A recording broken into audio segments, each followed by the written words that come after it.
Salut, merci d'être là dans ce nouvel épisode Entrepreneur spirituel, le podcast. Merci d'écouter, merci d'être là, merci pour tous tes commentaires, merci pour tes messages en privé, ça fait vraiment plaisir et je te cache pas que ça m'encourage à continuer. Un, un challenge que je me suis lancé il y a peut-être maintenant presque 2 mois, une fois par semaine de faire ce podcast. J'aime ce que je fais, j'aime partager, j'aime le moment où je sais pas ce que je veux dire et puis ça arrive. Ce partage qui pour moi vient du cœur. Un choix de partager mes aventures d'entrepreneur spirituel, d'accompagner ceux qui sont également sur ce chemin, parce que pour moi, entrepreneuriat, ce n'est pas un métier, c'est pas soit je suis employé, soit je suis entrepreneur. Pour moi, c'est comme un chemin de vie. Je le lis beaucoup avec un chemin de vie qui t'amène inévitablement à la découverte de toi, si tu en es conscient. Parce que c'est littéralement l'entrepreneuriat qui m'a permis de faire ce que je fais aujourd'hui, de comprendre qui je suis, euh, par rapport aux difficultés, par rapport aux obstacles, comment j'ai pu développer ce mindset. Alors, au début, sans comprendre ce qui se faisait, ce qui se passait, mais développer des stratégies, des manières d'être. C'est comme être en face constamment, en tout cas dans mon cas, constamment en face de nouvelles manières de me remettre en question, de me réajuster, de trouver d'autres stratégies. C'est comme ça fait comme si c'était un cerveau qui arrêtait pas de travailler et qui m'emmenait à me découvrir de notre manière pour pouvoir dépasser les obstacles et obtenir le résultat. Pour l'entrepreneuriat, ça entraîne à se dire, voilà mon objectif, euh, je vais y arriver parce que j'ai pas le choix, de toute façon, il faut que je mange, et ça t'entraîne à être créatif ou à trouver toutes sortes de nouvelles façons de faire pour pouvoir atteindre l'objectif. Ça, c'est la partie, je dirais, pas consciente. La partie mécanique où il faut s'en sortir coûte que coûte. C'était même presque obsessionnel parce que bah, si j'y arrive pas, si je perds, bah, que diront les autres, que vont dire les gens, etc. Donc, je dirais que ça part pas forcément au début, ça part pas voilà, ce qui impulse ça, forcément, je dirais que c'est pas le bon moteur, la bonne énergie. Puis ensuite, t'as ben, la partie qui fait que ben, à force de faire, à force de faire, à force de faire, tu arrives sur le chemin de la découverte de soi, moi, ce qui m'est arrivé. Et là, transformer tous ces acquis et impulser tout cela, mais avec une énergie qui est beaucoup plus positive. Alors, je parle de positivité, mais c'est un mot que j'aime pas trop. Mais pour moi, voilà, c'est négatif, ce sera la peur, positif sera l'amour. J'ai utilisé le langage plutôt amour en disant, voilà, en prenant ces décisions, ces stratégies, ces remises en question depuis l'amour. Et puis depuis la peur. Cette peur de, eh ben, je vais retrouver la solution parce que j'ai pas le choix, je dois, il faut que, donc il y a toute cette énergie derrière de pression qui génère dans ce stress. Il faut que je réussisse. À l'autre depuis l'amour où je choisis de réussir et puis de là, ben, c'est les idées, c'est moins de pression, c'est euh, c'est c'est profiter de chaque étape qui m'emmène vers le résultat et non pas être focus obsédé par le résultat et du coup je me perds le, le voyage quoi. Donc pour moi l'entrepreneuriat c'est ça, c'est profiter du voyage et en tout cas quand on s'est fait consciemment, profiter du voyage et voir comment chaque situation me permet de me remettre en question.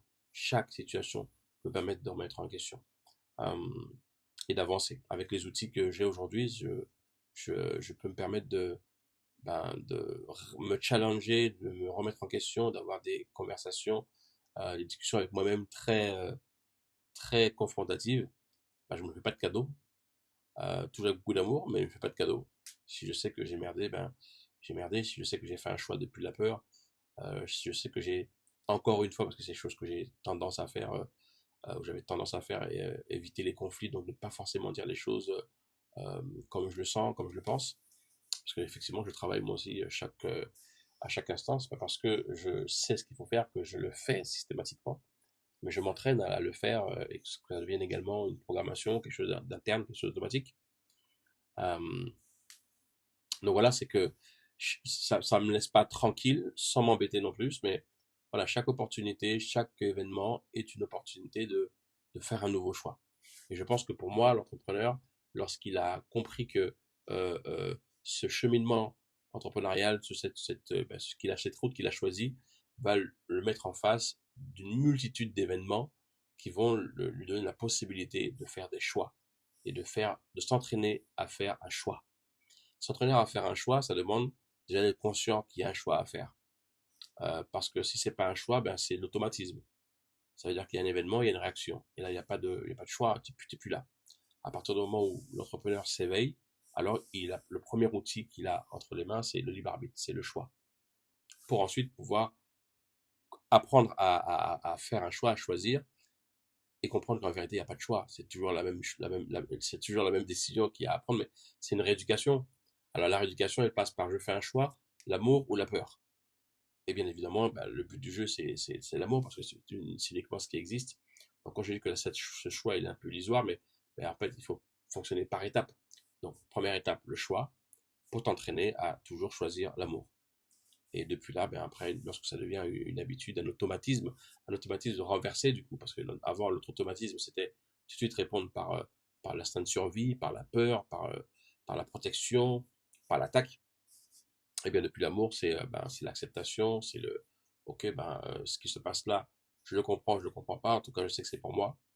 Donc tout de suite, je choisis de voir quel apprentissage, qu'est-ce que je vais apprendre. Je suis en alerte. Et ça, c'est un style de vie que moi, je développe. Alors, je dis pas que j'y arrive tout le temps, hein. Des fois, je le vois pas, et puis après, bon, je me souviens. Mais c'est pour moi une des meilleures plateformes avec les relations qui existent pour pouvoir rapidement prendre conscience de toi et des choix et des mécanismes euh, qui, euh, qui t'habitent, en fait, qui t'habitent. Donc, mon entraînement amène à se perfectionner dans ce choix. Systématiquement, avant de prendre une décision, choisir. Pourquoi est-ce que je vais faire ça? Dans quel but? Faire ce choix et de déterminer très clairement si ce choix est basé sur quelque chose qui va, depuis l'extérieur, te remplir. Genre, qu'est-ce que penseront les autres? Genre, comment tu vas te sentir parce que tu auras gagné tant d'argent ou tu auras acquis tel bien, etc. Est-ce que c'est quelque chose que tu fais pour te compléter, pour te combler, ou alors c'est vraiment quelque chose qui te fait pour toi, en fait? Si tu apprends une langue, tu apprends pour toi. Si tu apprends à jouer de la musique, est-ce que tu apprends la musique parce que tu veux faire un concert et tu veux que les gens te disent, waouh, il joue de la musique, ou parce que tu aimes jouer de la musique déjà pour toi? Euh, ces choix-là, c'est ça, ça te permet de distinguer est-ce que les décisions que tu prends dans ton entreprise, tu les fais pour quelque chose d'extérieur, ou tu les fais pour le plaisir de le faire, parce que ça te fait plaisir de le faire. Et bien évidemment, ça aura un impact sur l'extérieur. Ça aura un impact sur l'extérieur parce que lorsque tu vas prendre du temps pour toi, lorsque tu vas apprendre à le faire pour toi et que tu vas utiliser pour toi, tu seras tellement bien que ce bien-là, il va inspirer les autres à vouloir être bien eux aussi. Donc, ce que tu vas créer va toujours impacter, mais la différence, c'est au début, pourquoi est-ce que tu le fais? Est-ce que tu le fais pour impacter les autres? Donc en pensant que il te manque quelque chose et qu'il te faut ça pour impacter les autres, ou alors est-ce que tu le fais pour toi? Ce genre de choix, c'est c'est primordial pour pouvoir éviter de perdre du temps. Parce que si tu fais un choix pour pouvoir plaire aux autres, tu sais déjà que plaire aux autres, c'est pas gagné, quoi. Il y en a à qui ça plaira pas, il y en a qui ça plaira. Bref, et si tu cherches à que ça plaise à tout le monde, tu vas devant des souffrances ou devant euh, des dépressions, frustrations, stress, etc. Donc le but du jeu, c'est j'entreprends librement et je fais des choix qui me rendent libre à chaque fois. Je me libère des attentes des autres. Je me libère moi aussi d'avoir des attentes d'eux également. Et je fais les choses parce que j'ai envie de les faire. Et quand tu fais ça, je t'assure que la manière dont tu construis, c'est complètement différent. Tu n'as pas la peur du résultat, oui, est-ce que ça va plaire ou pas. Donc, imagine comme c'est pas pour les autres que tu fais pour toi, tu t'en fous du résultat. Toi, tu es là pour, tu t'en fous de savoir jouer bien le morceau de guitare. Tu es là pour apprendre à jouer de la guitare et chaque morceau, chaque note que tu apprends, tu es content. T'es pas sur le résultat, t'es pas sur la fin, en fait. C'est ça, entreprendre librement. Et quand t'es pas sur la fin, eh bien, il n'y a plus la mauvaise note, il y a ta mélodie que tu crées. T'es plus tenu, t'es plus dans le vouloir nous faire plaisir avec une belle mélodie. Non, t'es concentré sur ta mélodie, ta création.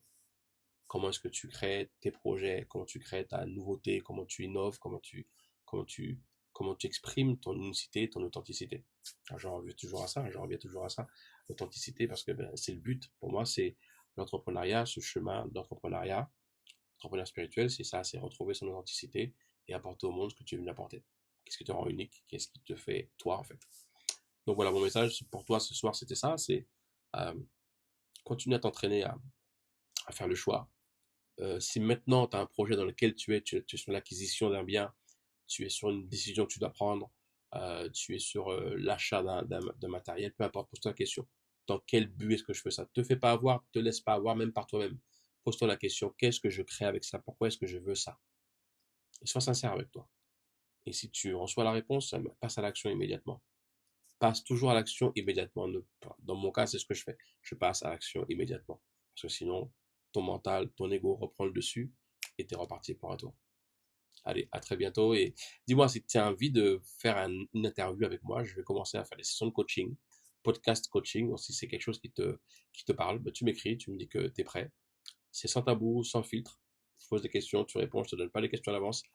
Et on y va en go. Tu apprends, moi j'apprends et on évolue ensemble. Allez, à très bientôt. Bonne soirée.